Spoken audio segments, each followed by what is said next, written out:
Pacea Domnului și bine ați venit la adunare în dimineața aceasta. We welcome those of you care ne urmăriți în direct online.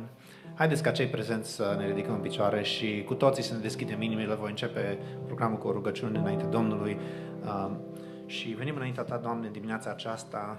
Îți mulțumim pentru oportunitatea aceasta pe care Tu ne-o dai să ne aflăm în casa Ta. Și știm că, Doamne, Tu ai spus, acolo unde 2 sau 3 se adună, Tu ești prezent. Noi știm că Tu ești prezent pentru că Tu te ții de promisiunile Tale. Îmi vrea, Doamne Dumnezeule, mai mult ca oriunde ne-am aflat, ca să simțim prezența Ta.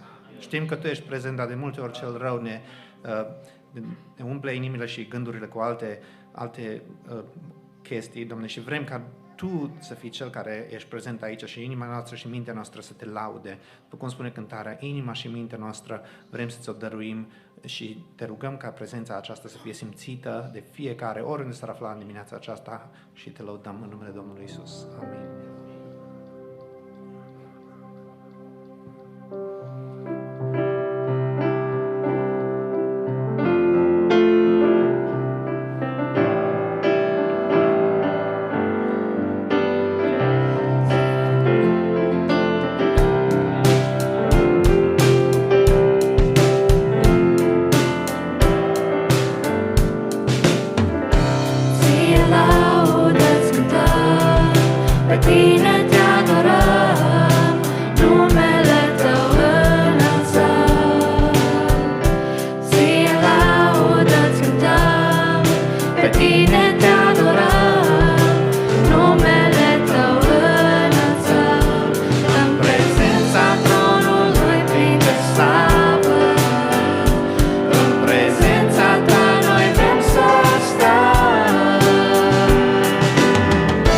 Veni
prin ajutorul Domnului suntem la locul de închinare.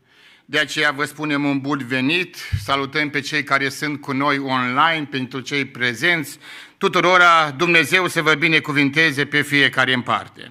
Iubiți frații mei și surori, în dimineața aceasta avem acest privilegiu minunat din partea lui Dumnezeu să fim la locul de închinare în casa Domnului. Evanghelistul Matei, în capitolul 21 cu versetul 13, a menționat cuvintele Domnului Iisus Hristos care spunea: casa mea se va chema o casă de rugăciune. Și mulțumim Domnului că putem să ne rugăm, putem să lăudăm pe Domnul prin cântare și prin rugăciunile noastre și dorim ca bunul Dumnezeu și în dimineața aceasta să ia aminte la cererile noastre, la rugăciunile noastre și El să ne binecuvinteze pe fiecare în parte. Omul lui Dumnezeu în Psalmul 46 cu versetul 4, 5 și 7 spunea în felul următor: este un râu ale cărui izvoare înveselește cetatea lui Dumnezeu, sfântul locaș al locuințelor celui preanalt. Dumnezeu este în mijlocul ei, ea nu se clatină, Dumnezeu o ajută în revărsatul zorilor. Versetul 7. Domnul oștirilor este cu noi, Dumnezeul lui Iacov este un turn de scăpare pentru noi, lăudat să fie numele Domnului. Descoperim în aceste 3 versete promisiunile, făgăduințele lui Dumnezeu. Și prima făgăduință este că Duhul Sfânt ne înviorează. Și mă rog ca în dimineața aceasta Duhul Sfânt al lui Dumnezeu să ne învioreze inimile noastre. Cu entuziasm, cu inima deschisă, să lauzi pe Domnul în vremea aceasta de pace, încă de liniște, să glorifici pe Dumnezeu și zic ca Dumnezeu să ne ajute la lucrul acesta. Apoi o altă promisiune și făgăduință din partea lui Dumnezeu este că că Dumnezeu este în mijlocul nostru, este în mijlocul ei. Și îi mulțumim lui Dumnezeu că este prezent în mijlocul nostru. Îi mulțumim lui Dumnezeu că este prezent în viața noastră de zi cu zi. Îi mulțumim lui Dumnezeu că este prezent în casele noastre. Îi mulțumim lui Dumnezeu că El privește din ceruri și vedem zi de zi prezența lui Dumnezeu. Cel de-a treilea gând este și-l descoperim din cuvântul Domnului: Dumnezeu o ajută în revărsatul zorilor. Atunci când nu mai ai timp, poate să mai te rogi dimineața sau să îi mulțumești lui Dumnezeu seara, atunci când necazul ne copleșește, atunci când strâmtorarea vine peste noi, atunci când suntem nemulțumiți de multe lucruri, atunci când necazul, suferința vin peste viața noastră, avem această promisiune că Dumnezeu este ajutorul nostru, slăvit să fie numele Domnului. Apoi spune cuvântul Domnului în versetul 7: Domnul oștirilor este cu noi, lăudat să fie Domnul. Și ar vrea să vă întreb, a fost Domnul cu noi? A fost Domnul de partea noastră? Ne-a binecuvântat Dumnezeu? Ne-a purtat Dumnezeu de grijă? Avem ocazia aceasta să-i mulțumim lui Dumnezeu pentru ceea ce a făcut pentru noi. Nu ne-a părăsit Dumnezeu, ne-a păzit de boală, ne-a păzit de încercări, ne-a păzit de suferință și pentru aceasta îl lăudăm pe Domnul și îi mulțumim lui Dumnezeu. Iubiții mei, avem acest prilej minunat să ne închinăm înaintea lui Dumnezeu și ar vrea ca în prima parte a rugăciunii să rugăm pe Domnul să binecuvinteze slujba din dimineața aceasta. Domnul să binecuvinteze cântarea de laudă. Domnul să binecuvinteze cuvântul Evangheliei. Ne rugăm pentru membrii Bisericii Maranata, Dumnezeu să-i cerceteze acolo unde se găsesc chei. Ne rugăm pentru proiectul de construcție, Dumnezeu să dea izbăvire, să dea biruință, Dumnezeu să binecuvinteze cei care lucrează și muncesc Domnul să-i păzească și să-i ocrotească. Avem această prilej minunat să ne rugăm pentru președintele țării. Dumnezeu să-l binecuvinteze cu înțelepciune, cu protecție din partea Domnului. Dumnezeu să binecuvinteze guvernatorul Californiei. Domnul să-l lumineze, să dea înțelepciune, pricepere și în toate lucrurile. Apoi, în ultimul rând, dorim să ne rugăm pentru cei bolnavi. Avem frați, surori de-a noștri care sunt în suferință. Ieri, cu ajutorul lui Dumnezeu, împreună cu fratele păstor Moise Gaude, l-am vizitat pe fratele Petru Baros, care a avut o intervenție chirurgicală la rinichi. Dumnezeu, ne rugăm ca Dumnezeu să dea vindecare. Dumnezeu să ia durerile, Dumnezeu să se ocupe de trupul Lui și să dea tămăduire în numele Lui Iisus Hristos. Ne rugăm de asemenea pentru familia Lăpuște, Dumnezeu să le dea sănătate, Dumnezeu să le dea vindecare. Și am fost anunțat să ne rugăm Domnul pentru fratele Chiriac, are nevoie de intervenția lui Dumnezeu. Toate aceste cauze le aducem la cunoștința lui Dumnezeu, pentru că așa ne învață cuvântul Domnului și credem că Dumnezeu va lua aminte la rugăciunile noastre, la rugăciunea bisericii și vrem ca în toate să se facă voia lui Dumnezeu. Așa cum stăm, ne rugăm înaintea Domnului. Ne închinăm înaintea Ta, Doamne, și îți mulțumim pentru prezența Ta în locul acesta. Te rugăm, Doamne, binecuvintă, Doamne, slujba din dimineața aceasta. Vorbește-ne, Doamne, prin mesajul cântării. Vorbește-ne, Doamne, prin cuvântul Evangheliei. Te rugăm în numele Tău, Doamne, cercetează-ne pe noi prezenți, pe cei care ne privesc online, Doamne. Te rugăm în numele Tău, fie privirea Ta peste viețile noastre. Te rugăm de asemenea, Doamne, binecuvintă biserica Maranata, binecuvintă bordul pastoral, binecuvintă bordul administrativ, binecuvintă pe cei, Doamne, ce fac o slujbă înaintea Ta. Cerem binecuvântarea peste casele noastre, peste familiile noastre, Doamne. Te rugăm în numele Tău, Doamne, lasă harul Tău, lasă binecuvântarea Ta, Doamne, și îți mulțumim că-și până în prezent ai fost cu noi. Ne-ai păzit, ne-ai ocrotit, Doamne, ne-ai dat viață, ne-ai dat sănătate, mărirea numelui Tău.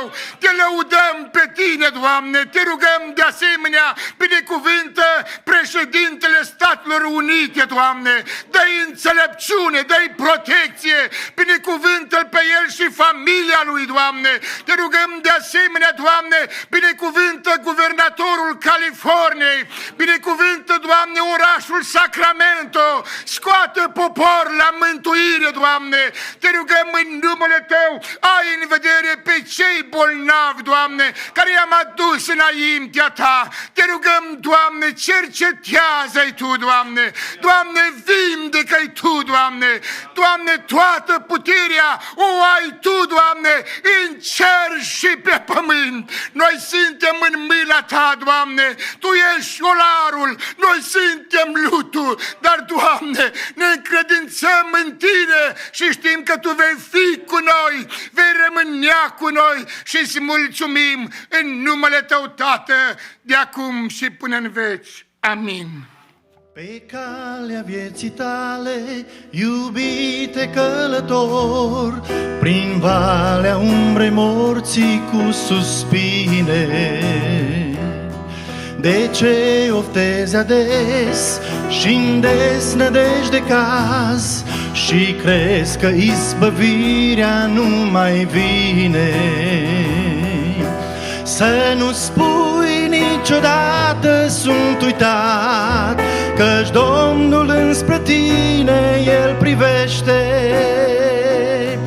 Când urlă valul înfuriat și ți-e obrazul lăcrimat, El mâna întinde și te izbăvește.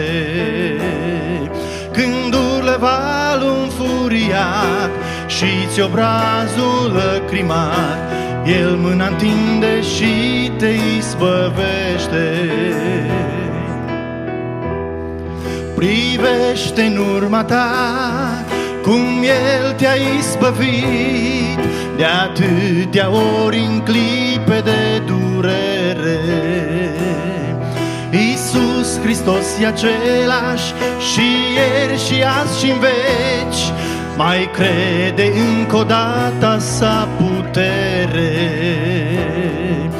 Să nu spui niciodată sunt uitat, căci Domnul înspre tine El privește. Când valul înfuriat și-ți obrazul lăcrimat, El mâna întinde și te izbăvește. Când valul înfuriat și-ți obrazul lăcrimat, El mâna întinde și te izbăvește.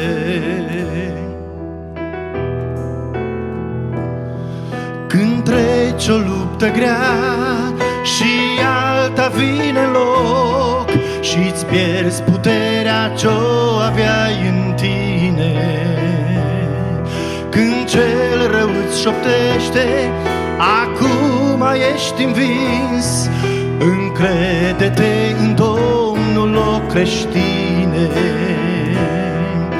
Să nu spui niciodată sunt uitat, căci Domnul înspre tine El privește.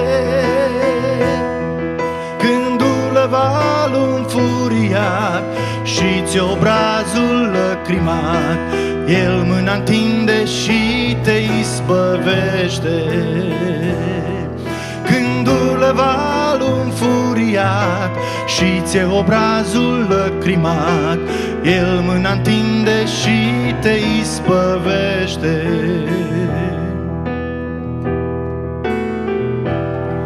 Mai este doar puțin și toate s-or sfârși, și lacrimi și dureri și clipe amare. Mai rabdă încă un ceas, Iisus vine în curând, să ia pe ai săi în veșnică splendoare. Să nu spui niciodată sunt uitat, căci Domnul înspre tine El privește. Când valul înfuriat și-ți obrazul lăcrimat, El mâna întinde și te izbăvește. Când valul înfuriat și-ți obrazul lăcrimat, El mâna întinde și te izbăvește. Amin. After he had finished all his sayings in the hearing of the people, he entered Capernaum. Now a centurion had a servant who was sick, and at the point of death, who was highly valued by him. When the centurion heard about Jesus, he sent him elders of the Jews, asking him to come and heal his servant. And when they came to Jesus, they pled with him earnestly, saying, "He is worthy to have you do this for him, for he loves our nation, and he is the one who built us our synagogue."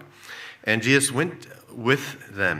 When he was not far from the house, the centurion sent friends, saying to him, "Lord, do not trouble yourself, for I am not worthy to have you come under my roof. Therefore, I did not presume to come to you. But say the word, and let my servant be healed. For I too am a man set under authority, with soldiers under me. And I say to one, go, and he goes, and to the other, come, and he comes. And to my servant, do this, and he does it." When Jesus heard these things, he marveled at him, and turning to the crowd that followed him, said, "I tell you, not even in Israel have I found such faith." And when those who had been sent returned to the house, they found the servant well. Soon afterward, he went to a town called Nain, and his disciples and a great crowd went with him. As he drew near to the gate of the town, behold, a man who had died, was being carried out, the only son of his mother, and she was a widow, and a considerable crowd from the town was with her. And when the Lord saw her, he had compassion on her, and said to her, "Do not weep." Then he came up and touched the bier, and the bearers stood still. And he said, "Young man, I say to you, arise." And the dead man sat up and began to speak, and Jesus gave him to his mother. Fear seized them all, and they glorified God, saying, "A great prophet has risen among us, and God has visited his people." And this report about him spread through the whole Judea and all the surrounding country. The disciples of John reported all these things to him. And John, calling 2 of his disciples to him, sent them to the Lord, saying, "Are you the one who is to come, or shall we look for another?" And when the man had come to him, they said, "John the Baptist has sent us to you, saying, 'Are you the one who is to come, or shall we look for another?'" In that hour he healed many people of diseases and plagues and evil spirits. And on many who were blind he bestowed sight. And he answered them, "Go and tell John what you have seen and heard. The blind receive their sight, the lame walk, lepers are cleansed, and the deaf hear. The dead are raised up, the poor have good news preached to them. And blessed is the one who is not offended by me." When John's messengers had gone, Jesus began to speak to the crowds concerning John. "What did you go out into the wilderness to see? A reed shaken by the wind?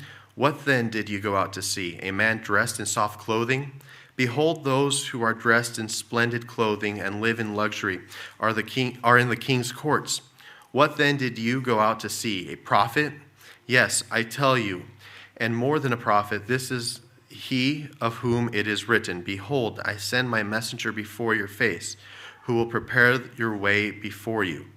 I tell you, among those born of woman, none is greater than John. Yet the one who is least in the kingdom of God is greater than he."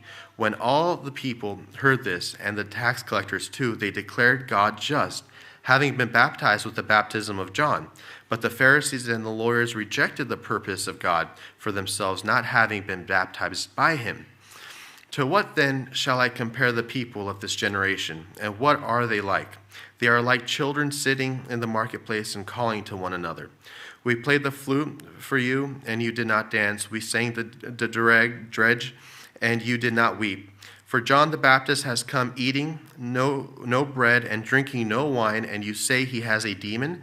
The Son of Man has come eating and drinking, and you say, 'Look at him, a glutton and a drunkard, a friend of tax collectors and sinners.' Yet wisdom is justified by all her children." One of the Pharisees asked him to eat with him, and he went into the Pharisee's house and reclined at the table. And behold, a woman of the city, who was a sinner, when she learned that he was reclining at the table in the Pharisee's house, brought an alabaster flask of ointment. And standing behind him at his feet weeping, she began to wet his feet with her tears and wiped them with her hair, with the hair of her head, and kissed his feet, anointed them with her ointment. Now when the Pharisees who had invited him saw this, he said to himself, "If this man were a prophet, he would have known who and what sort of woman this is who is touching him, for she is a sinner." And Jesus answering said to him, "Simon, I have something to say to you." And he answered, "Say it, teacher." A certain moneylender had 2 debtors. One owed 500 denarii and the other 50. When they could not pay, he canceled the debt of both. "Now which of them will love him more?" Simon answered, "The one, I suppose, from whom he canceled the larger debt." And he said to him, "You have judged rightly." Then turning toward the woman, he said to Simon, "Do you see this woman? I entered your house. You gave me no water for my feet, but she has wet my feet with her tears and wiped them with her hair. You gave me no kiss, but from the time I came in, she has not ceased to kiss my feet. You did not anoint my head with oil, but she has anointed my feet with ointment. Therefore, I tell you, her sins, which are many, are forgiven. For she loved much, but he who is forgiven little loves little." And he said to her, "Your sins are forgiven." Then those who were at the table with him began to say among themselves, "Who is this? Who even forgives sins?" And he said to the woman, "Your faith has saved you. Go in peace." Amen. Iisus trecea prin Ierihon și orbul Bartimeu în zdremțe, din jos din colb, simți un zvon urit de pași în largi cadențe. Iisus trecea sub cerul deu, printre grădini cu rodii coapte, dar pentru orbul Bartimeu era tot noapte după noapte. Iisus trecea încet și apoi, într-o eternă fericire, venea cu el un lung convoi, ca o coloană de eroi, glorificând un rege mire. Iisus trecea și un tremur sfânt vibra în orb ca niciodată, ciulind urechile în vânt, el prinse în taină un cuvânt și inima a început să bată. Simți ceva ca un fluid, ca o mireasmă de salmile și orbul a strigat livid: "Ah, Fiul lui David, ai milă, Doamne, și de mine!" Și s-a oprit Iisus atunci, cuprins de omenească dramă. Putea să treacă? Nici de cum. Și orb aude un glas atunci: "Hai, îndrăsnește, căci te cheamă." "Cum? Mă cheamă? Chiar El, Iisus? Hai, nu mai zăbovi, te așteaptă, pe mine chiar. Ce, alții nu-s? Pe Bartimeu?" Așa zi și orbul parcă se deșteaptă. Atunci tot ce a fost adus și ca nebun de fericire se înalță Bartimeu în vânt și stă drept ca o făclie, își scoate haina, o sfârșie și o zvârle iute la pământ. Atunci peste o clipă, două, eu voi vedea ca orice om, apoi cu mâinile amândouă voi zidi o casă nouă și voi sădi pom lângă pom. Așa, deci nu mai sunt un blitz zvârlit în spin la oale sparte, eu pot munci. Hei, la o parte mă așteaptă Fiul lui David. Dar ascultați, ca peste veac se aude lin un glas ca mierea: "O, Bartimeu, ce vrei să-ți fac?" "Rabunii, sunt un orb sărac, nu-ți cer nimic decât vederea." Apoi convoiul a plecat într-o vibrare fericită, un nume sfânt era rostit și mii de pași au năvălit călcând pe haina zdrăbțuită, căci haina a rămas în drum, că nimeni mintea nu își pune cu o haină bună pentru scrum. Dar Bartimeu mergea acum după Iisus. Și azi Iisus, Mesia, trece încet și blând pe strada ta. Mulțimea iarăși îl petrece, dar sus ai drept. Tu n-ai cercere și iată că ești sărac și surd și orb și gol. Convoiul totuși se oprește, stau mii de chipuri fără grai. Un om aleargă și soptește: "Iisus te cheamă, îndrăsnește, te așteaptă în prag. De ce mai stai? Eu nu sunt orb. Orb sunt destui, eu spun ce am de spus, eu inima nu o dau oricui și nu cer mila nimănui. Hai, vino totuși la Iisus." Nu vreau de nimeni să ascult, voința mea mi-e țel și zel, eu vreau plăceri, eu vreau tumult, Iisus e sfânt, o, chiar prea sfânt.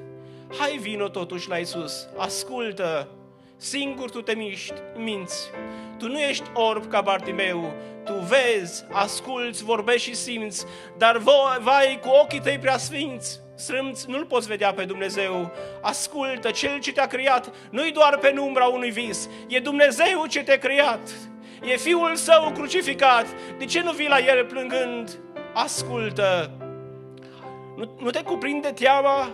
Ai ochi, atunci de ce nu vezi? Nu simți ce fericire pierzi?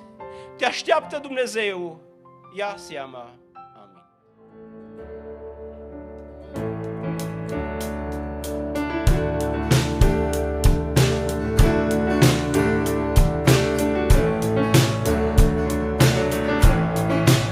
Binecuvântați sunt acei care stau în templul Său. Binecuvântați sunt acei ce se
Doamne, Tu ești Sfânt, Tu ești Sfânt, Tu ești Sfânt, numai Tu ești Sfânt, Tu ești Sfânt, Tu ești Sfânt, numai Tu ești Sfânt. Vin înalt, ascultă-ne, Doamne, când ne rugăm, când Te căutăm, ne închinăm. Vin înalt, ascultă-ne, Doamne, când ne rugăm, când Te căutăm, ne închinăm. Tu ești Sfânt, Tu ești Sfânt, numai Tu ești Sfânt.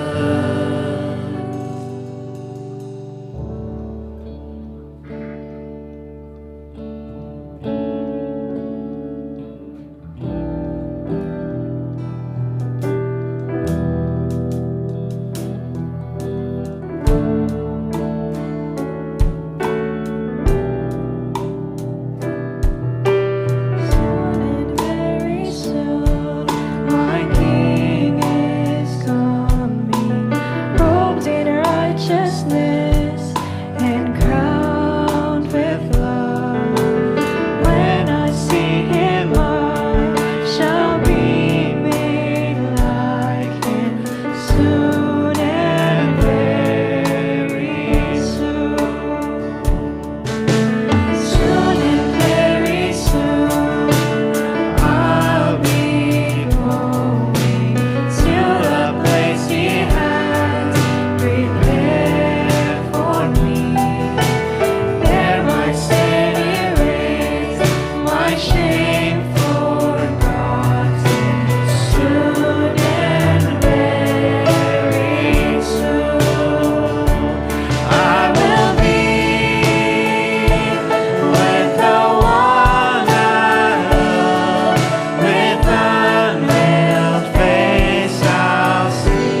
salutăm pe toți cei care sunt online cu noi.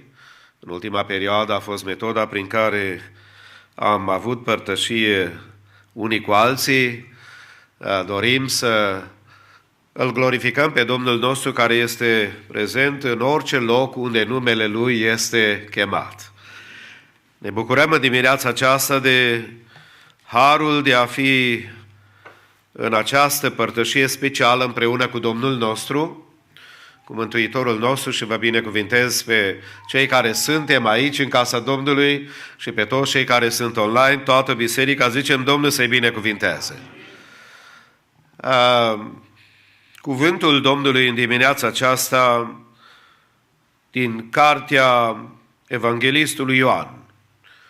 Evanghelia după Ioan, capitolul 8, vom citi de la versetul 31 până la 36 și vă invit cu respect să ne ridicăm cei prezenți înaintea Domnului și să ascultăm cuvântul Sfânt. Și a zis iudeilor care crezuseră în el: dacă rămâneți în cuvântul meu, sunteți în adevăr ucenicii mei. Veți cunoaște adevărul și adevărul vă va face slobozi. Ei au răspuns: noi suntem sămânța lui Avram și n-am fost niciodată robii nimănui. Cum zici tu, veți fi slobozi?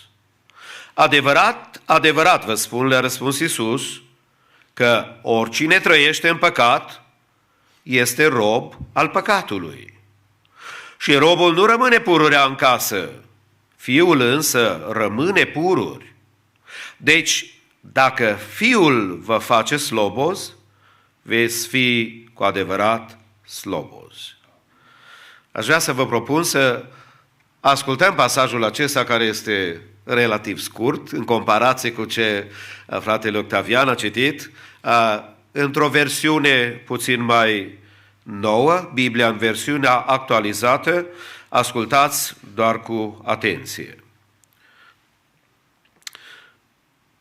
Atunci le-a zis iudeilor care crezuseră în el: dacă veți continua să ascultați de învățătura mea, sunteți în mod real discipolii mei. Veți cunoaște adevărul și el vă va face liberi. Ei au răspuns: noi suntem urmașii lui Avram și nu am fost niciodată sclavii nimănui. Cum îți permiți să ne spui, veți fi liberi? Iisus le-a răspuns: vă asigur că oricine trăiește în păcat este sclavul păcatului, iar sclavul nu rămâne permanent în casă, ci fiul rămâne mereu în ea. Deci, dacă fiul vă va elibera, veți fi în mod real liberi. Și aș vrea să spunem cu toții amin. Aș vrea să mai facem o rugăciune. Ne rugăm Domnului ca în dimineața aceasta Duhul Sfânt să ne vorbească. Noi putem vorbi unii altora și în prezența altora urechilor. Inimii poate să vorbească Duhul Sfânt. Nu știu cu ce situație te confrunți, nu știu care este problema personală, familiară sau contextul nevoilor de care tu știi că ai absolut nevoie de mâna Domnului. Ne rugăm și în dimineața aceasta ca Domnul să se ocupe de sufletele noastre și El să ne dea hrana care vine de la El. Vă invit să ne rugăm cu toți așa cum stăm. Tatăl nostru și Dumnezeul nostru, în numele Domnului Iisus vreau să te laud și vreau să te caut în dimineața aceasta, Doamne. Inima mea te laudă și sufletul meu te adoră, pentru că Tu ești acela care te ocupi de noi. Ești acela, Doamne, care ne vezi nevoile, atât spirituale, cât și materiale, Doamne, sociale, de sănătate și de toate domeniile vieții. Avem nevoie de mâna Ta, avem nevoie de atenția Ta, avem nevoie de craftul Tău, de harul Tău, avem nevoie de Dai, Doamne, să avem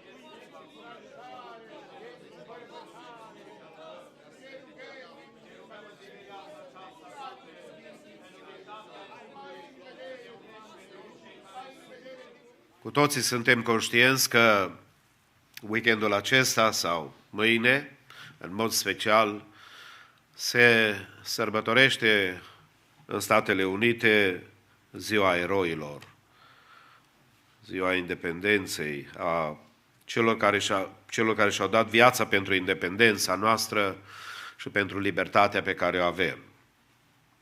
În numele Bisericii Maranata și a dumneavoastră, vrem să mulțumim tuturor tinerilor, băieți sau fete, bărbați sau femei, care s-au pus la dispoziția țării în care noi trăim și mulți dintre ei au onorat dorința de libertate pentru noi cu jertfa cea mai supremă din punct de vedere omenesc a trăirii pe pământ, când și-au dat chiar viața pentru țara în care noi trăim. Pentru toți cei care s-au despărțit de un tată drag, de o mamă, de un fiu sau de fiică, de un părinte, din toată inima le dorim și am vrea ca binecuvântarea lui Dumnezeu să le răsplătească din plin și Dumnezeu să-i binecuvinteze. Nu prea înțelegem noi ce însemnează o asemenea jertfă dacă nu avem de-a face cu așa ceva și nu avem pe cineva din familiile noastre implicate în armată ca să poată să-și dea viața pentru noi. Dar mulțumim lui Dumnezeu și pentru sărbătoarea aceasta în care eroii sunt onorați, în care președintele țării are cuvinte de apreciere pentru ei și de asemenea ne înviorează și ne educă și pe noi ca să prețuim pe aceia care fac asemenea jertfe speciale și care fac tot posibilul ca noi să putem să trăim într-o țară liberă ca țara aceasta și zicem Dumnezeu să binecuvinteze Statele Unite. Dumnezeu să binecuvinteze președintele care îl avem și să binecuvinteze toți creștinii din țara aceasta cu o inimă care să-L caute pe Dumnezeu. Motivul pentru care familia mea a venit în România, sau cei mai mulți din familia mea, că unii au venit mai devreme, în urmă cu 42 de ani, în timpul comunismului, am hotărât ca să venim în țara aceasta și mulțumim lui Dumnezeu pentru ușa deschisă, pentru posibilitatea ca să scăpăm de regimul comunist și să putem să venim în țara aceasta unde ne bucurăm de tot ce ne oferă țara aceasta și cu devotament vrem ca să slujim lui Dumnezeu, țării în care trăim și celor care sunt în jurul nostru, oamenilor pe care Dumnezeu i-a îngăduit să trăim împreună cu ei. De aceea, în dimineața aceasta, subiectul meu este legat de gândul acesta și vreau să vorbesc despre libertate. Darul extraordinar de măreț și glorios pe care putem să-l avem din partea lui Dumnezeu. Și câteva lucruri aș vrea să scot în evidență, vorbind de libertate. În primul rând, aș vrea să vorbesc și să subliniez despre costul de a ajunge liber. Costul, prețul care câteodată costă și implică ca să ajungi om liber. Sigur că fiecare dintre noi ne dăm seama că nu există nimic să primești sau să ai fără să coste ceva. Aș vrea să vă spun, tineri dragi necăsătoriți, că nici căsătoria și dragostea nu-i de gratis. Trebuie să dai ca să primești. Și trebuie ca să primești, ca apoi să dai. Există o relație extrem de importantă și de necesară ca să îți dai seama că libertatea costă, că nimic nu se primește de gratis. Copiii noștri când erau mici și au început deja să descifreze anumite lucruri, nu știu dumneavoastră cum ați procedat cu ei care sunteți părinți, dar cei care n-aveți încă copii, bine să notați lucrul acesta. Când ajungeam la magazin, aproape de casă unde să plătești, atunci era momentul să ne pună la încercare copiii. Și cum ne puneau la încercare? Atunci găseau toate bomboanele pe care tata și mama nu vrea să le cumpere.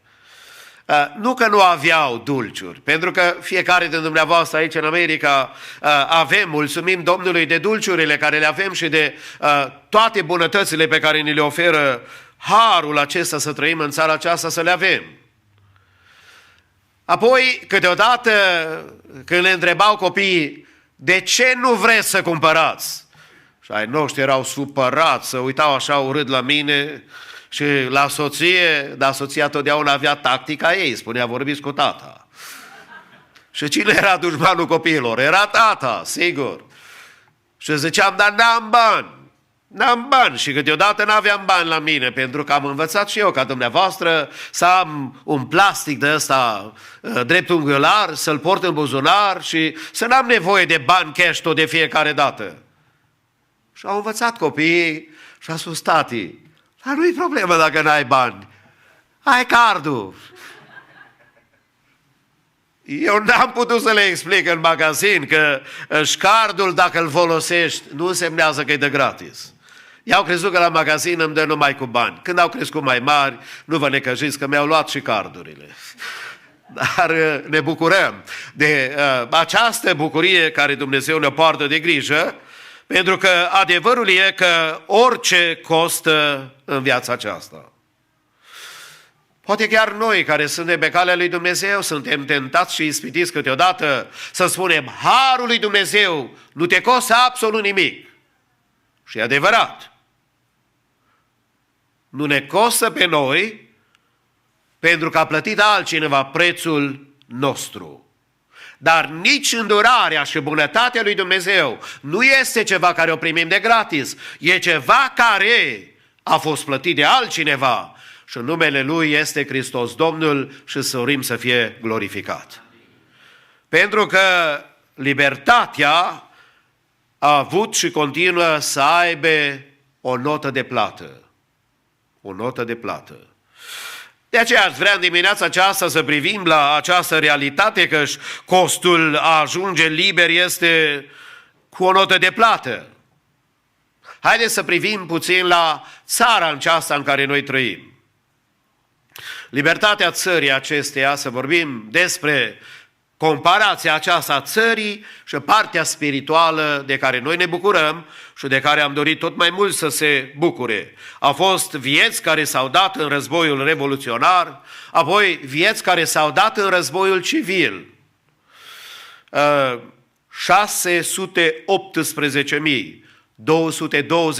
de persoane au fost ucise în acest război civil. 400.175 au ajuns răniți datorită războiului. Apoi am putea ca să mergem și să subliniem despre primul război mondial, în care, sigur că Statele Unite, ca și alte țări ale lumii acestea, bunicul meu a fost în primul război mondial, tatăl meu a fost în cel de-al doilea război mondial. Dar, fiind acum aici în America, vorbim despre Statele Unite, 50.585 de soldați americani și-au dat viața luptând în primul război mondial. Apoi, de asemenea, la numărul celor care au pierit, care au murit, se adaugă 205.690 care au fost răzniți în cel de-al doilea război mondial. Apoi, parcă am zice, nu ajunge. De la primul război mondial n-a durat prea mult și a venit cel de-al doilea război mondial, în care numărul celor care au pierit din Statele Unite au fost de 290.000 de soldați. Apoi Statele Unite au fost implicate în războiul cu coreenii, unde 125.000 de soldați au fost omorâți. Alții își amintesc că apoi a avut loc războiul din Vietnam, unde 58.000 de pe soldați au fost uciși. Libertatea țării acesteia în care noi trăim a fost plătită de cineva. Noi nu putem decât să apreciem tot ce au făcut ei și pentru familiile lor dorim din toată inima încă o dată să zicem Domnul să-i binecuvinteze. Dar există un preț. Pentru țara aceasta în care noi trăim, cineva a trebuit să plătească un preț. Și ce minunat este că sunt mulți care știu să prețuiască lucrul acesta. Știți că în urmă cu mai mulți ani de zile am avut un frate la conferința de tineret. By the way, dumneavoastră în dimineața aceasta sunteți la conferința de tineret. Pentru că s-a anulat cea din unde era programată, în Seattle, și sunt toți tineri acasă, deși noi avem situația de COVID-19 prin care trecem și ne rugăm ca Domnul să nimicească pandemia aceasta și Domnul să aducă vindecare. Dar fratele din Portland care ne-a vizitat îmbrăcat în uniforma militară, dacă bine vă aduceți aminte, l-am rugat să ia un cuvânt și să spună ceva despre eroii țării acesteia. Am mers după aceea la un restaurant. Eram, nu mai țin minte, vreo 4-5 persoane la masă. Ne-am bucurat să stăm de vorbă cu el, ne-am bucurat să fim cu ceilalți. Sigur că restaurantul a fost aproape plin numai de frați de-ai noștri. Dar am comandat mâncare, fiecare și-a comandat ce-a vrut, tot a fost bine. Și când am cerut nota de plată, am avut una dintre surprizele plăcute ale vieții mele. Mi s-a întâmplat de mai multe ori, în diferite orașe și în diferite contexte. Ni s-a spus, nota de plată a fost plătită. Cine? Ne-am uitat la frații noștri prima dată, am pus degetul pe cei care sunt la noștri, nu? Că am zis, poate că o fi cineva dintre noștri, care au vrut să facă un gest frumos.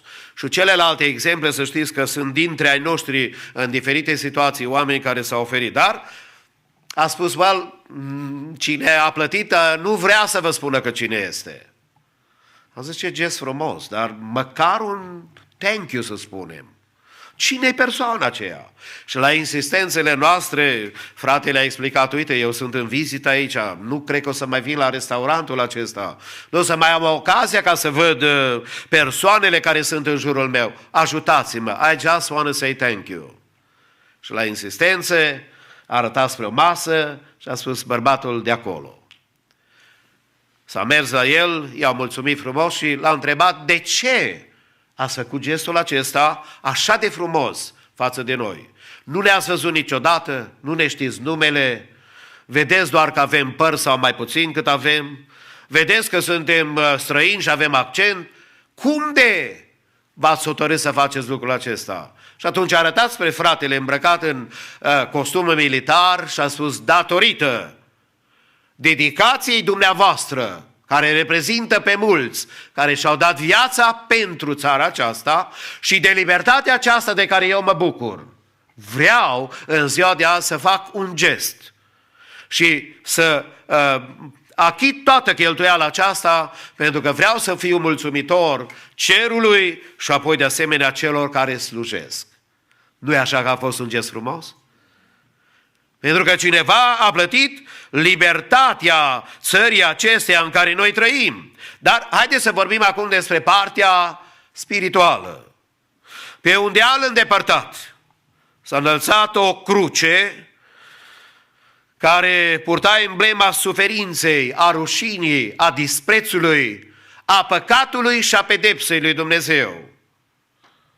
Acolo, pentru posibilitatea libertății noastre spirituale, a murit Fiul lui Dumnezeu în locul meu și în locul tău. Și cei care sunt bucuroși de mântuirea aceasta să zică neîncetat, lăudat să fie Domnul. Pentru că bunătatea lui Dumnezeu s-a arătat față de viața noastră și El a venit să poată să deschidă ușa părtășiei cu Dumnezeu. O ușă care s-a închis în spatele lui Adam când a fost dat afară din grădina Edenului. Această părtășie a relației noastre cu Dumnezeu a trebuit să fie cineva care să fie calificat în fața lui Dumnezeu, să fie calificat în fața oamenilor și să poată să fie gata de bunăvoie să moară în locul nostru. L-au abuzat pe el sau l-a batjocorit pe el, ca eu și tu, azi să pot să spun liber și plin de bucurie că el este Mântuitorul și Salvatorul meu. Matei, capitolul 26 și versetul 27, cuvântul Domnului, 67 și 68, spune cuvântul Domnului în felul următor. Atunci l-au scuipat în față, l-au bătut cu pumnii și l-au pălmuit, zicând, Hristoase, prorocește-ne, cine te-a lovit? Vedeți dumneavoastră câtă ură era prezentă în oamenii aceștia? Față de un om care era condamnat, care a fost bătut cu nuiele, care a fost umilit și pusă coruna de spini pe capul lui, care a stat între cer și pământ și a vorbit cum nimeni n-a vorbit și a spus, Tată, iartă-i că nu știu ce fac. Ei au început să-și bată joc de el și să spună, prorocește, cine te-a lovit? Eu îi mulțumesc în dimineața aceasta că a luat suferința și pedeapsa vieții mele și că el a permis ca să fie abuzat, l-au bătut, l-au borjocorit, l-au dezbrăcat, l-au forțat să-și ducă crucea în spate, l-au încoronat cu corona de spini, i-au bătut pieroane în picioare și în mâini și în coastă l-au împuns cu sulița, i-au dat oțet să bea și toate acestea nu le-a făcut pentru el, ci l-a făcut pentru ca eu și tu, în ziua de azi, când ne gândim la libertatea țării în care trăim, să ne aducem aminte că există o altă robie mai grea decât robia țării în care trăiești. E libertatea de care ai nevoie spirituală să fii copilul lui Dumnezeu. Știți că Israel a fost în robia egipteană 430 de ani. În robia egipteană pentru că așa le-a profețit Domnul și le-a spus. Dar la un moment dat Domnul a ridicat un bărbat pe care a vrut să-l folosească pentru ca să-l scoată pe Israel din țara Egiptului. Și cuvântul Domnului ne arată că după mai multe evenimente care au avut loc și dumneavoastră le cunoașteți din cartea Exodului, Domnul i-a spus lui Moise, du-te în fața lui Faraon, a împăratului Egiptului, și îți spune, dă voie poporului meu să plece, să se închine înaintea mea și să aibă o sărbătoare, o închinare înaintea lui Dumnezeu. Aș vrea să vă spun, stimații mei, că aceeași tactică o folosește diavolul și astăzi. Orice ar vrea diavolul să facă, este să mă împiedice și să te împiedice să nu te închini înaintea lui Dumnezeu. Și vedeți, ei s-au dus și au spus, împărate, faraone, noi vrem să mergem să ne închinăm înaintea Domnului nostru că ne cere să avem o sărbătoare, dar trebuie să mergem soț, soție, copii, nepoți și bătrâni. Și toate animalele care ne aparțin, toate trebuie să vină împreună cu noi. Pentru că chiar dintre animale, noi până vom ajunge acolo ne vom hotărî care le folosim pentru jertfa să le aducem înaintea lui Dumnezeu. Vedeți? Faraon și-a împietrit inima și toate acestea ne învață pe noi cum ne atacă diavolul. În primul rând, Faraon a spus să mergeți voi bărbații. Copiii și bătrânii care reprezintă trecutul bătrânii noștri și copiii viitorul nostru, să rămână pe loc. Fii și fiicele tale să rămână pe loc, adică tăria ta. Oile și boii însemna și reprezenta închinarea, pentru că împreună cu ele te închinai înaintea lui Dumnezeu. Și să știi, stimatul meu, că așa va veni diavolul și la noi. Îți va spune, bine să te închini înaintea lui Dumnezeu, dar ajunge dacă tu ca tată sau tu ca mamă sau tu singur te închini înaintea lui Dumnezeu. Cealalți, dacă rămân ai mei, sunt faini. Dar Domnul ne învață că El a spus categoric, nici copiii, adică viitorul nostru, nu trebuie să rămână inconștienți de închinarea noastră înaintea lui Dumnezeu. Ei, cu alte cuvinte, vor învăța ce însemnează să te închini înaintea lui Dumnezeu. Și închinarea mea ca tată fără copii e un pericol extraordinar de mare pentru viitor. Să-mi las părinții însemnează să-mi îngrop trecutul și atitudinea de respect și a tot ce a făcut Dumnezeu în viața noastră. Nu se poate. Noi când mergem cu copii, cu bătrâni, cu fiicele și fiicele noastre, cu oile și boii, pentru că închinarea noastră înaintea lui Dumnezeu trebuie să fie una completă. Și atunci când ne gândim la libertatea pe care Domnul ne aduce, prin Hristos Domnul care a murit pentru noi, să nu uităm niciodată de aceste examene care diavolul le aduce și vrea subtil să te mulțumească pe de o parte că te-ai închinat, dar să sperzi pe toți cei care îți aparțin. Unii, spune, dar ce contează copiii mei? Contează mult. Ei trebuie să învețe închinarea de la mine și de la tine. Și de la părinții care cresc și au relație cu Dumnezeu. Ce contează, bătrâni? Contează. Pentru că în ei sunt amagazinate experiențe de zeci de ani de zile. Sunt frați și surori în Biserica Maranata și pretutindeni care au experiențe speciale cu Dumnezeu. Și pentru tot ce a lucrat Dumnezeu, cu toții zicem, mărit să-i fie numele. Pentru că e nevoie de copii, dar e nevoie și de bătrâni. E nevoie de fiicele și de fiicele tale și ale mele, de fii și de fiicele noastre, pentru că ei reprezintă tăria noastră și viitorul nostru, prezentul și viitorul. Și e nevoie și de metoda de închinare să fie corectă. Adică înaintea lui Dumnezeu nu poți să mergi cu mână goală să te închini. Dacă n-aduci ceva Domnului când te închini, e incompletă închinarea. Citește tot Vechiul Testament.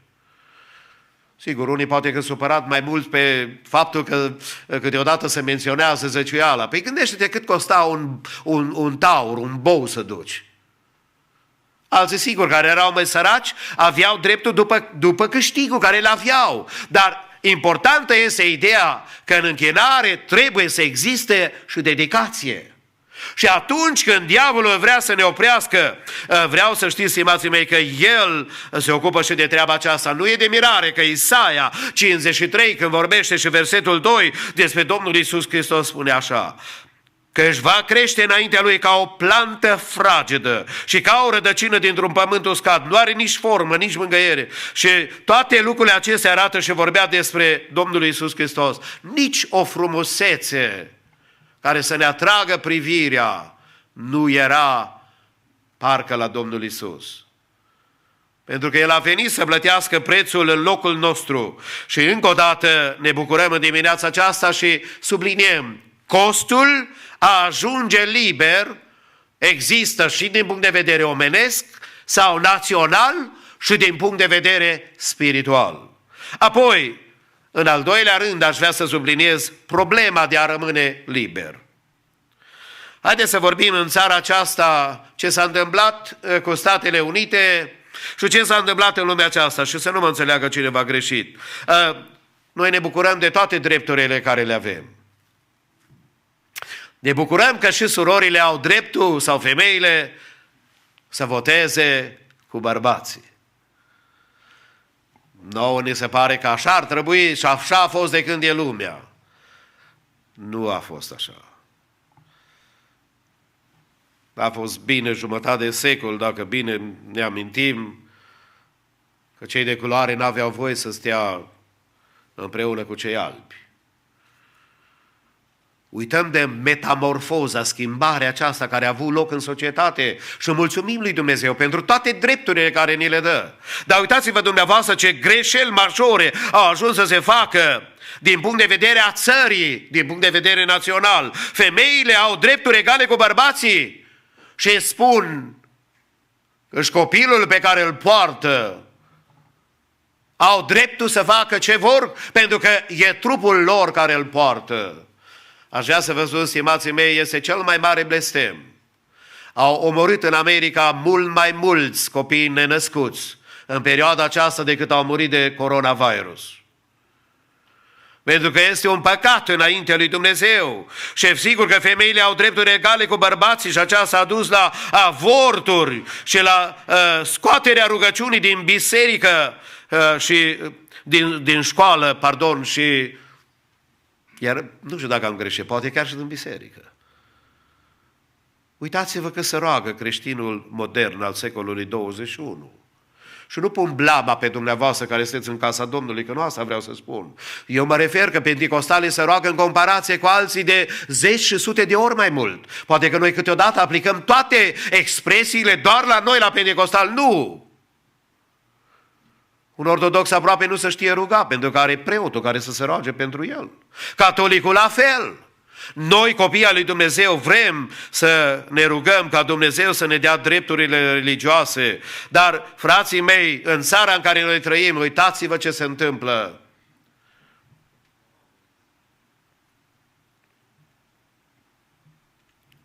Clinicile de avort sunt libere, dar bisericile n-au voie să se adune. Restaurantele unde se servește alcool și băutură și ia mințile omului, distruge familii, produce accidente de mașină, sunt deschise, bisericile nu. Trăim într-o lume, așa cum ne arată cuvântul lui Dumnezeu, că în vremea de pe urmă răul se va mulți. Azi nu mai știm care este bine de rău, nu mai știm care e dreapta de stânga din punct de vedere etic și moral, dar haideți să vorbim despre situația noastră ca și creștini și de pericolul acesta care îl avem, de problema de a rămâne liber, de posibilitatea aceasta de a pierde din punct de vedere spiritual binecuvântarea lui Dumnezeu.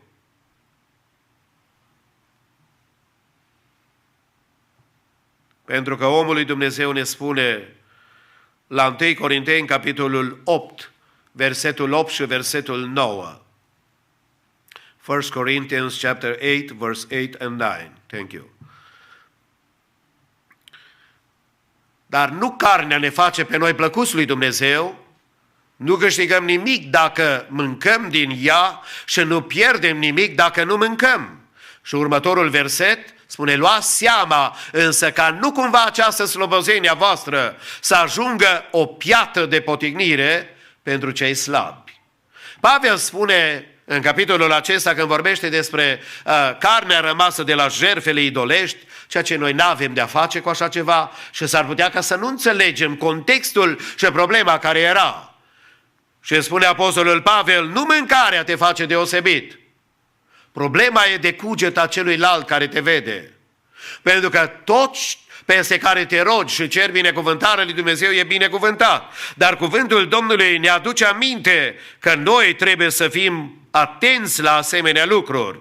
Și spune cuvântul Domnului la Romani 14 și versetul 13, în relațiile noastre unii cu alții, să nu ne mai judecăm dar unii pe alții, ci mai bine judecați să nu faceți nimic care să fie pentru fratele vostru o piatră de potignire sau un prilej de păcătuire. Libertatea aceasta nu însemnează să trăim cum place poftelor firii noastre pământești. Liber nu însemnează din punct de vedere spiritual să faci ce vrei. Liber însemnează să faci ce vrea Dumnezeu. Dacă sunteți de acord, haideți să zicem amin. A trăi după voia, după planul lui Dumnezeu. Și Galateni, capitolul 5 și versetul 13, spune apostolul Pavel așa. Galatians 5:13. Fraților, voi ați fost chemați la slobozenie. Numai nu faceți din slobozenie o pricină ca să trăiți pentru firea pământească, ci slujiți-vă unii altora în dragoste. Vedeți ce chemare glorioasă ne face Dumnezeu. Ca să ne aduc aminte că libertatea este ca o monedă, ca un ban. Are privilegii pe de-o parte, dar pe cealaltă parte are responsabilități. Sigur că nu are privilegii pe ambele părți. Așa ne-ar place nouă. Sunt prea mulți azi care doresc tot ceea ce este implicat în privilegii, dar refuză acceptarea responsabilității implicate ca și om al lui Dumnezeu, ca și copii ai lui Dumnezeu. Într-o vreme ca aceasta, Domnul să ne ajute să fim lumină în întuneric. Întunericul e tot mai mare, estimatul meu. Și e nevoie de mine și de dumneatale să fim lumină, pentru că știți ce e frumos când e întunericul mai mare? Lumina strălucește mai tare. Și de aceea ne-a așezat Domnul în lumea aceasta și problema de a rămâne liber trebuie să fie totdeauna în atenția noastră. Și ultimul gând în dimineața aceasta, trebuie să avem o motivație de a rămâne liber. O motivație de a rămâne liber. Din punct de vedere a țării acesteia, mulțumim lui Dumnezeu că președintele și departamentul de armată se ocupă de protecție. Noi, din punct de vedere spiritual, ca și creștini și oameni ai lui Dumnezeu, am fost mântuiți de Domnul ca să fim, așa cum spuneam adineauri, lumină în întuneric, dar să fim de asemenea slujitori pentru cei care Dumnezeu ne dă să trăim împreună cu ei. Oamenii care trăiesc în jurul nostru să fie cei care să fie în atenția noastră și să ne dăm seama că Domnul ne-a chemat ca pentru cei din vremea noastră să fim slujitorii lui Dumnezeu. Romani, capitolul 6 și versetul 18, spune cuvântul lui Dumnezeu și declară prin apostolul Pavel așa: și prin chiar faptul că ați fost izbăvit de sub păcat, v-ați făcut robi ai neprihănirii. Cu alte cuvinte, cuiva slujești și cuiva slujesc. Ori slujesc lui Dumnezeu, ori slujesc poftelor firii pământești și într-un mod implicit păcatului și diavolului. Am de ales. Tânărul bogat s-a dus la Domnul Iisus Hristos cu intenții extraordinar de oneste, aș putea să spun. S-a dus și le-a spus: învățătorule, ce să fac? Bunule învățător. Și Domnul l-a corectat și a spus: unul singur este bun, Dumnezeu. Ce să fac să moștenesc viața veșnică? Și sigur că în conversația pe care a avut-o, Domnul le-a clarificat câteva lucruri. Băiatul acesta, tânărul acesta, bărbatul acesta era un om privilegiat, era tânăr și bogat. Mai rar, unii mai rar chiar tineri acum. Dar să fii și bogat e ceva extraordinar. Nu știm, o moștenit de la părinți, a avut o afacere ca Bill Gates și dintr-o dată s-a îmbogățit. A avut o intervenție ceva spirituală și materială în care Dumnezeu l-a binecuvântat, nu știu. Dar este cert că Domnul i-a făcut o radiografie spirituală și l-a iubit. E foarte important. Că l-a privit cum privește Domnul la fiecare dintre noi. Cu lipsurile noastre, cu problemele noastre, cu necazurile noastre, s-a uitat la el și a spus: auzi, ai venit la persoana potrivită, să primești răspunsul potrivit. I hope that you are ready. Asta e doar gândirea mea. Și Domnul s-a uitat la el și a spus: foarte frumos. Din tinerețe ai ținut legea, ai slujit pe Dumnezeu, cu alte cuvinte. Îți mai lipsește un singur lucru. Ce a spus? Vinde o pereche de pantofi, să vinzi și va fi ok.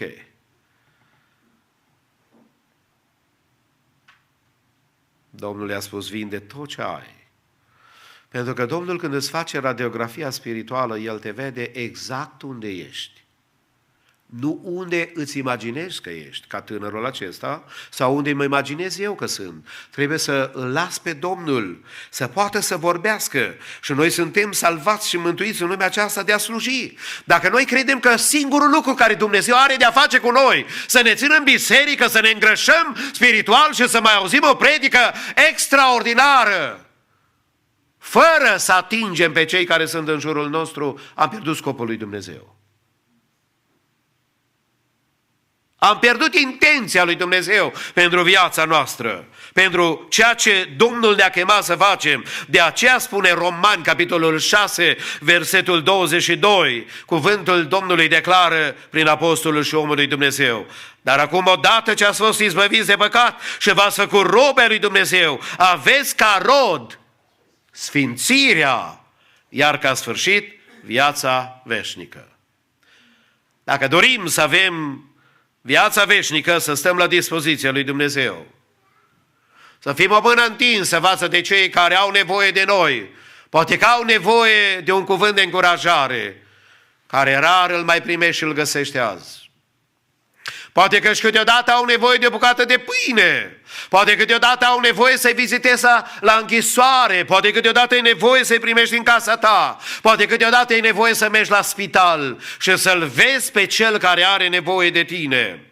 Și Dumnezeu să folosească Biserica Maranata.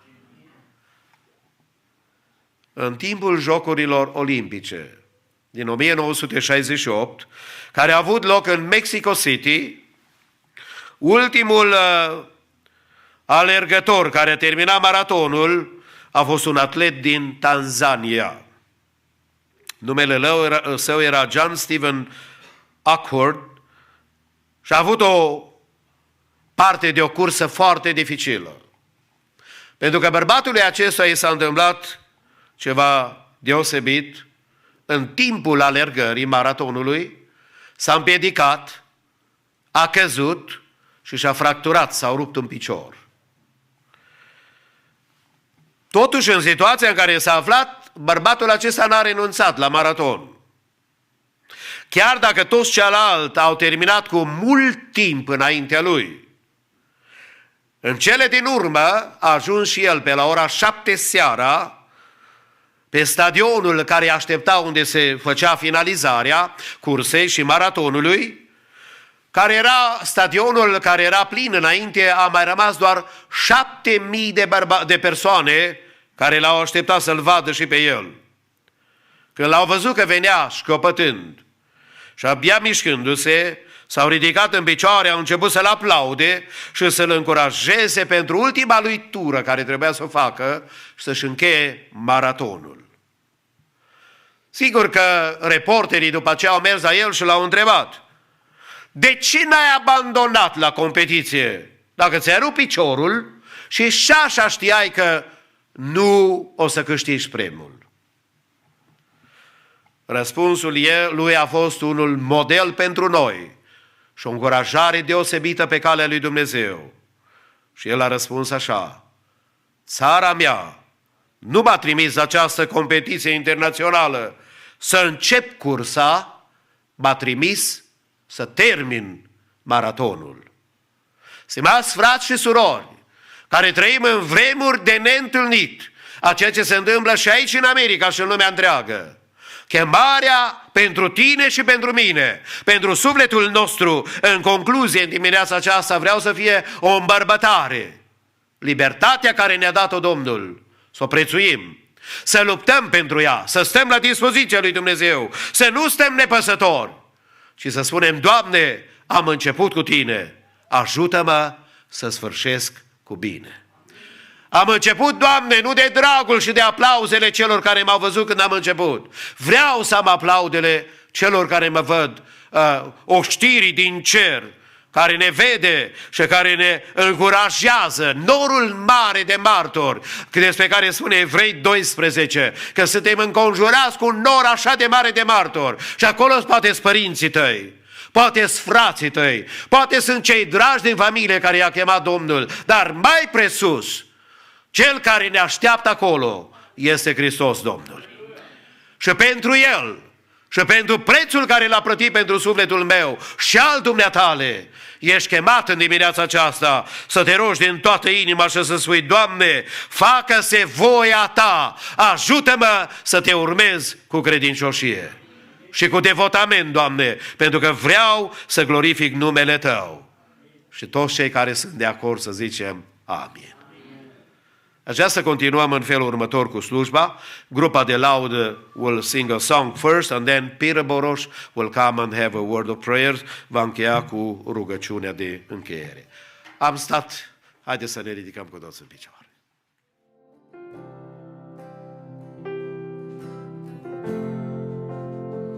Ce dar măreț e Iisus Salvator, e tot ce poate cerul să-mi dea, e bucurie și neplinănire, e o dragoste ce mi-umple inima. Speranța mea e doar în Domnul Iisus, viața mea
El mi-a promis că mă va duce în cer și zi de zi mă va întări, știu bine, până voi ajunge în fața tronului.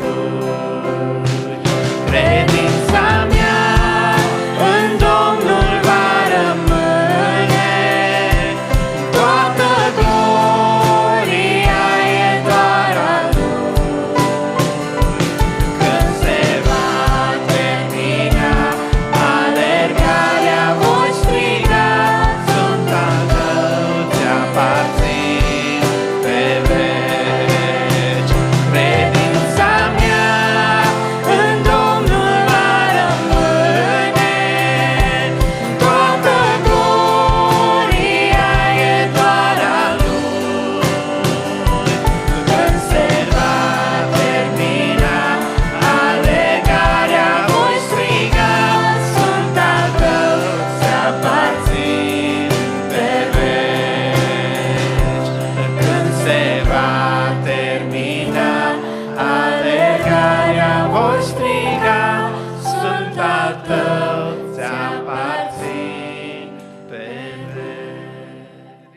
Jesus, for corporate worship, Father God, and sitting at your throne over here and listening to your word, Father God. God, I thank you so much in the midst of all the darkness that is in the world around us. God, you have not forgotten your church, Father. We thank you in the name of Jesus, God, that you've protected us, Father, and you've watched over us, God. And God, no harm had come to us. And God, I just pray and I believe that you continue to watch over us and continue to keep us firmly in your palm, Father, in the name of Jesus, God. God, I thank you, God, that you have not forgotten us, God. God, that you had even moved on the heart of our president, Father God, to give the church favor, God. And God, I thank you that you will continue, Father God. God, I thank you for the word that was shared this morning, God, that in the midst of all the dark times we're living in, our little bit of light that we have could shine even brighter, Father God. God, I pray that we would not lose the opportunity to be your witnesses, Father God, in these trialing times we live, Father. And again, Father, we thank you for all that you're doing and that you have never once forgotten or never will forget us, Father. And all God's children said, Amen.